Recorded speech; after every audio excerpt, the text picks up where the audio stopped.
It's common practice to use named ranges in an Excel file, and we tackle named ranges a lot in Stage 3. When it comes to named ranges in code or VBA, it's quite straightforward. I've opened up the file budget 2 and I've saved it as chapter 8, and in my Visual Basic Editor I'm going to insert a module. And I'd like to create a sub-procedure called sub name ranges, and enter. What I'd like to do is select a certain range, so I'm going to select the range A1 to D15. Having selected that range, I'm then going to give that selection a name, and its name is going to equal the year 2017.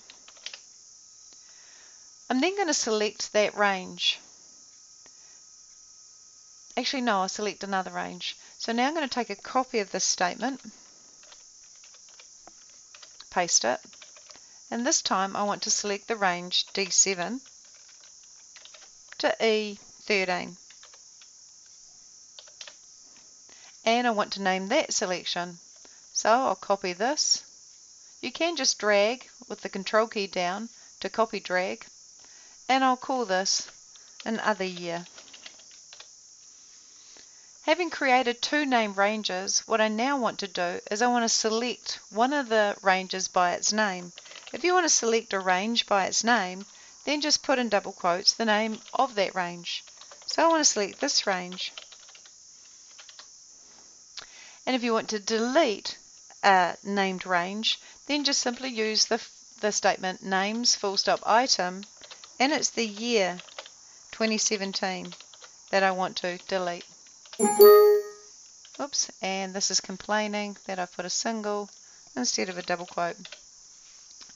So this particular statement here will select a range, and then this will name it. This will select a second range, and this will name. Then this range will be selected by its name, and its name will be deleted. Let's just press F8 and watch as we do this. So if I press F8, I've just selected A1 to D15. If I press F8, I've just applied the name, and I can see it up here, year 2017. If I press F8, it selects a different range, and when I press F8, the name other year appears here. If I now want to select a range by its name, I'll press F8, and that's gone to the year 2017. And if I go F8 one more time, you'll see that that name will disappear because it's been deleted. And so you're only ever going to want to know in code how to create named ranges, delete named ranges, and select ranges by their name.